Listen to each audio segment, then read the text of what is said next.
से पूछो 1450 साल पहले जिस आन बान शान के साथ कुरान नाजिल हुआ था, आज उसी शान के साथ कुरान करीम हमारे 6 लाख हुफ्फाज़ किराम के सीनों के अंदर महफूज मिलेगा। और सुनो, अगर वो अल्लाह का कलाम है तो वो भी महफूज हो सकता है। तो हम नई गारंटी लेते, क्यों? तौरात को अल्लाह ने नाजिल किया, हिफाजत की जिम्मेदारी नहीं ली। इंजील को नाजिल किया, हिफाजत की जिम्मेदारी नहीं ली। ज़बूर को नाजिल किया, हिफाजत की जिम्मेदारी अल्लाह ने नहीं ली। लेकिन जब कुरान की बात आती है तो अल्लाह तबारक व तआला कहता है, इन्ना हमने नज़्ज़लना to send down to the, हमने जमीन पर नाजिल किया है। और इस कुरान का मुहाफिज भी हम ही है। कोई इस कुरान को मिटा नहीं सकता, कोई इसको जला नहीं सकता। नारे तकबीर, नारे तकबीर। रही बात, ये तो मुसल्लम है, और भी किताबें आई लेकिन अल्लाह ने उनकी हिफाजत की जिम्मे नहीं ली थी। लेकिन कुरान करीम की हिफाजत की जिम्मेदारी ताकीद दर ताकीद, इन्ना नहनु नज़्ज़लना ज़िक्र व इन्ना लहु लाफ़िज़ून। उलमा इकराम बैठे हैं, ग्रामर के एतबार से, ग्रामेटिकल एतबार से, नहव के ग्राम के एतबार से इन्ना ताकीद, नहनु ये भी ज़मीर लाए, नज़्ज़लना ये भी देखिए यहाँ पर ज़मीर लाए और जमा की ज़मीर, नज़्ज़लना ज़िक्र व इन्ना लहु, इन्ना यहाँ पर भी ताकीद, लहू लाम वहाँ पर भी ताकीद। उलमा ज़्यादा तफसील से बताएंगे, लेकिन हम तो इतनी बात कहते हैं कि पूरी दुनिया की किताब एक तरफ, कुरान एक तरफ। कुरान को मिटाओ, किसी हुक्म को मिटाओगे तो अभी हाफिज़ कुरान खड़े हो जाएंगे। मदरसा लतीफ़िया के मुफ्ती नसीम साहब की निगरानी में जो बच्चे हाफिज़ कुरान बने, अभी वो शुरू कर देंगे अल्हम्दुलिल्लाह रब्बिल आलमीन अर्रहमान। अब से पहले भी इसका मुशाहदा हो चुका अंग्रेज़ों के ज़माने में। अब रही बात ये कि कुरान करीम जो किताबी शक्ल में है, क्या उसकी हिफाजत रब करता है कि जो मानवी एतबार से, अहकाम के एतबार से जो कुरान में फैसले हैं, क्या उसका भी, उसकी भी हिफाजत, दोनों एतबार से। ऐसा नहीं कि कुरान जो किताबी शक्ल में अल्लाह उसी की हिफाजत करता है, नहीं। अल्लाह तबारक व तआला के जो अहकामात हैं वक्ती तौर पर कोई आकर बदल दे, जैसे मिसाल के तौर पर यही ले लीजिए, पर्दा है, पर्दे के ऊपर क्या फैसला है आप लोगों को मालूम है। कर्नाटक हाई कोर्ट का फैसला है कि पर्दा इस्लाम में ज़रूरी नहीं है, लेकिन पर्दा इस्लाम में कैसे ज़रूरी है, आपके मंच के और आपके इस जलसे के हवाले से मैं अपनी तहकीक पेश करूँगा कुरान और हदीस की रोशनी में। लेकिन जिन नौजवानों के ज़रिए से यह आवाज़ बुलंद करवाई गई, क्या हिजाब को उतारो, हिजाब के विद हिजाब not permit to enter the any personal and private institutions and colleges, किसी भी प्राइवेट स्कूल कॉलेज में पर्दा पहनकर परमिशन नहीं। कुछ नौजवानों के जरिए, कुछ उपद्रवियों के जरिए से, फसादियों के जरिए से, हालांकि उन नौजवान वो भगवत गीता पढ़ने वाले हैं, वो रामायण पढ़ने वाले हैं, इतनी प्यार से बात समझाई गई पर्दे की उनके ग्रंथ के अंदर कि हमारे ग्रंथ में भी इतनी प्यार से नहीं समझाई गई जितनी उनके यहाँ समझाई गई।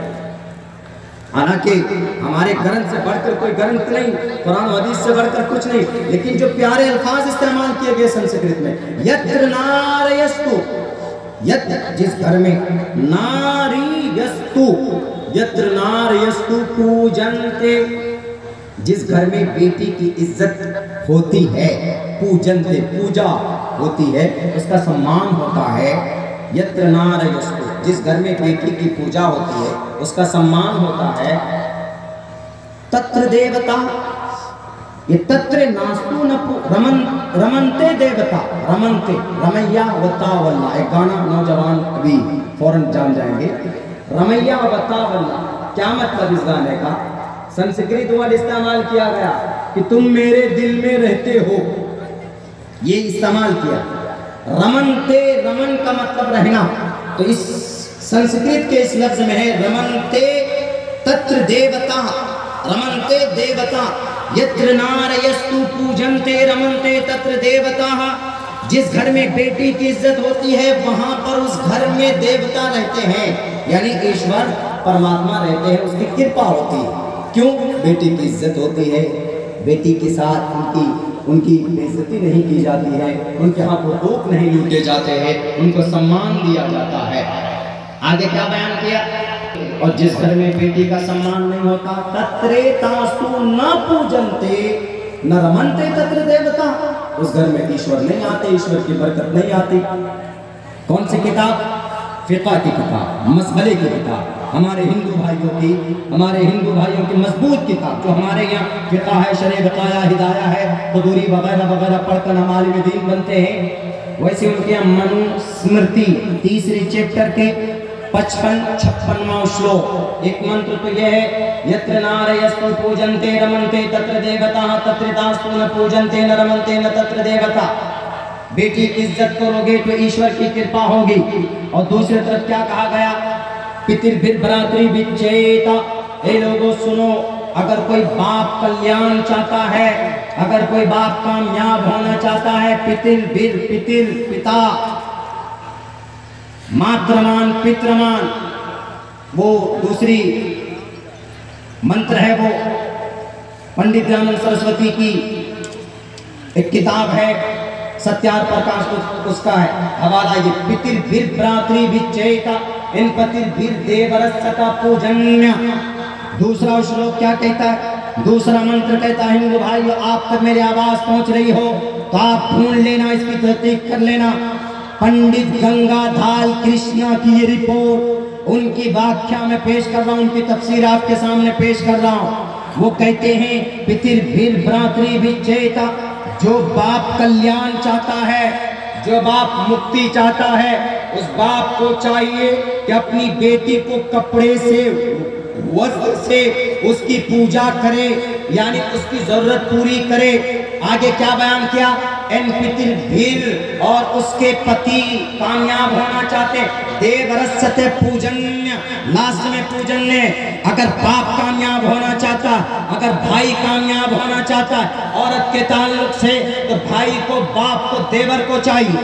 देवर को, इसमें तो देवर का वर्ड इस्तेमाल है, लेकिन इस्लाम में देवर भाभी की से पर्दा करे, अलहम्म अलमौत। लेकिन यहाँ पर 3 आदमियों का तज़किरा, पति, पिता, देवर। आगे का पूजन्य, बाप कामयाब होना चाहता है, पूजन्य कामयाब होना चाहता है, उसकी पूजा करे, किसकी? बेटी की। बेटी नहीं है, बहन है तो बहन की। कहाँ पे? घर में।